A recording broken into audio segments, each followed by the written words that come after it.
मेरे YouTube के सारे भाई और बंधुओं, आप लोग को मैं सादर नमस्कार करती हूँ। आप लोग के समक्ष आज फिर मैं 7वां और 8वां कार्तिक महात्म का अध्याय सुना रही हूँ। अगर आपको अच्छा लगे तो कृपया पूरा सुनिएगा। आइए थोड़ा अपनी वाणी को हम लोग पवित्र करें। श्री कृष्ण गोविंद हरे मुरारे, हे नाथ नारायण वासुदेव।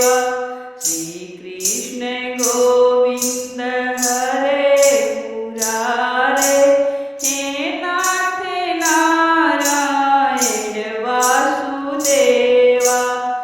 हे नाथ नारायण वासुदेव, हे नाथ नारायण वासुदेव, हे नाथ नारायण वासुदेव। श्री कृष्ण गोविंद हरे मुरारी, हे नाथ नारायण वासुदेव। श्री कृष्ण गोविंद हरे मुरारे, हे नाथ नारायण वासुदेवा। सब लोग बोलिए श्री राधा रमण सरकार की जय। 7वां अध्याय। नारद जी बोले, हे राजन, कार्तिक मास में व्रत करने वालों के नियम सुनिए। यह मैं आपको संक्षेप में बतलाता हूँ। जो मनुष्य कार्तिक मास का व्रत करता हो वह सब तरह के आमिष, मांस, उर्द, राई, खटाई तथा मादक वस्तुओं का प्रयोग न करे।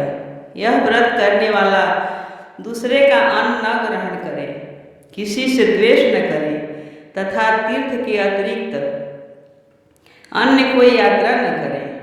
देवता, वेद, ब्राह्मण, गौ, व्रती, नारी, राजा तथा गुरुजनों की निंदा न करे। यह व्रत करने वाला दाल, तिल, पकवान और क्रय किया हुआ भोजन ग्रहण न करे, चुगली निंदा न करे, किसी भी जीव का मांस छूना, पान में छूना, नींबू, मसूर, बासी तथा जूठे अन्न का प्रयोग न करें। बकरी, गाय तथा भैंस के अतिरिक्त अन्य किसी पशु का दूध कभी भी प्रयोग में न लाएं। तांबे के बर्तन में रखा हुआ पंचगव्य, बहुत छोटे घड़े का पानी एवं केवल अपने लिए ही पका हुआ अन्न प्रयोग करें। कार्तिक मास के व्रती सदा ब्रह्मचर्य से रहे। पृथ्वी पर सोमें और दिन के चौथे पहर में केवल एक बार पत्तल में भोजन करें। यह केवल नरक चतुर्दशी को तेल लगा सकता है, अन्य तिथियों में बिल्कुल नहीं। कार्तिक मास को व्रती मनुष्य सिंघाड़ा, प्याज, मट्ठा, गाजर, मूली इन वस्तुओं को बिल्कुल प्रयोग में न लाएं। लौकी, मट्ठा, काशी फल, तरबूज इन सब वस्तुओं का कार्तिक मास का व्रती बिल्कुल सेवन न करें। मासिक धर्म वाली स्त्री से चंडाल, पापी, ब्राह्मण, द्रोही और नास्तिकों से बिल्कुल बातचीत न करें। भगवान विष्णु को प्रसन्न करने के लिए अपनी शक्ति के अनुसार चंद्रायण आदि का व्रत करें और उपयुक्त नियमों का पालन करें। कार्तिक का व्रत करने वाला मनुष्य प्रतिपदा को कुम्हड़ा, द्वितीया को कटहल, तृतीया को तरुई, स्त्री चतुर्थी को मूली, पंचमी को बेल, षष्ठी को तरबूज, सप्तमी को आंवला, अष्टमी को नारियल, नवमी को मूली, दसवीं को लौकी, एकादशी को परवल, द्वादशी को बेर, त्रयोदशी को मट्ठा, चतुर्दशी को गाजर तथा पूर्णिमा को साग यह वस्तुएं प्रयोग न करें। आंवला का प्रयोग रविवार को न करें। व्रती यदि इन शाकों में कोई शाक देख सेवन करना चाहते हैं तो पहले ब्राह्मण को देकर खाएं। यही विधान माघ मास के व्रत के लिए भी हैं। देवोत्थानी एकादशी में पूर्वोक्त विधि के अनुसार नृत्य, जागरण, गायन, वादन आदि करें। इसको विधिवत करने वाले मनुष्य को देखकर यम के दूत इस प्रकार भाग जाते हैं जैसे सिंह की गर्जना से हाथी भाग जाते हैं। यह कार्तिक मास का व्रत सब व्रतों से श्रेष्ठ है। इसके अतिरिक्त जितने भी व्रत यज्ञ हैं वह 1000 की संख्या में किए जाने पर इसकी तुलना नहीं कर सकते, क्योंकि यह करने वाले मनुष्य तो केवल स्वर्ग में ही जाते हैं, किंतु कार्तिक मास में व्रत करने वाला प्राणी सीधा वैकुंठ को जाता है।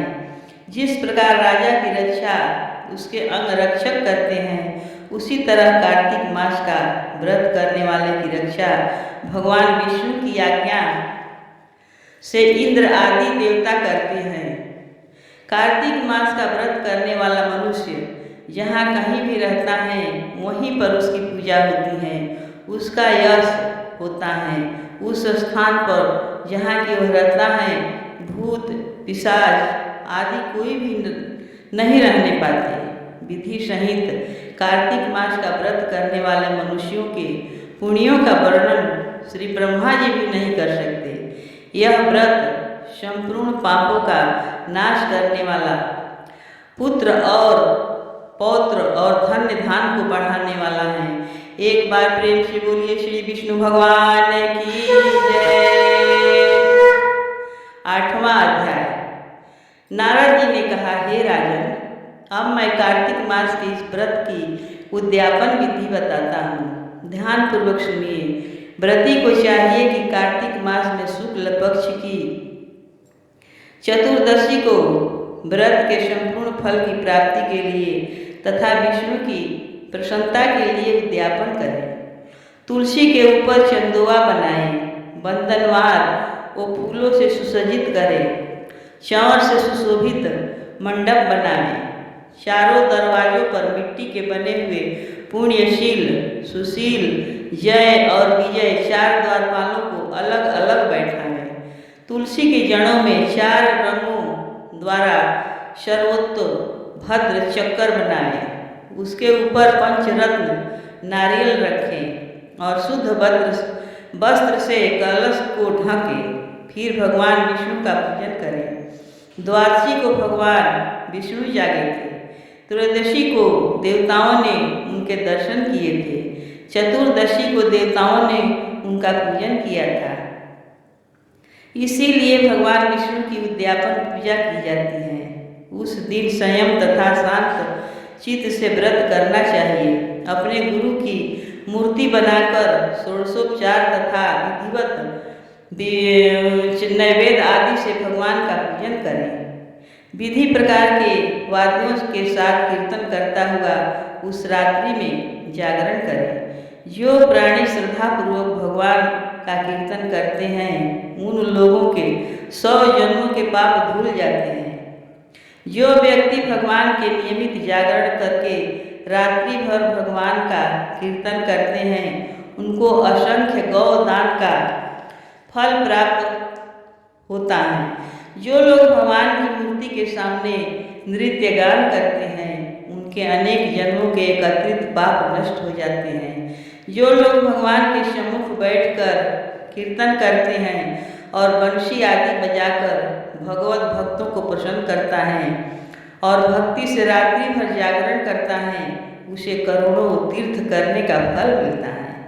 पूर्णमासी को अपनी पत्नी सहित वेद पाठी ब्राह्मणों को या केवल एक ही श्रेष्ठ ब्राह्मण को उसकी पत्नी सहित बुलावे और उन्हें खीर आदि का मधुर भोजन करावे और यथाशक्ति दक्षिणा देवे, क्योंकि पूर्णमासी को ही भगवान ने अपने भक्तों को वरदान दिया था और मत्स्य रूप धारण किया था। अतएव उस दिन जो दान, हवन, जप आदि भगवान विष्णु के निमित्त किया जाता है वह अक्षय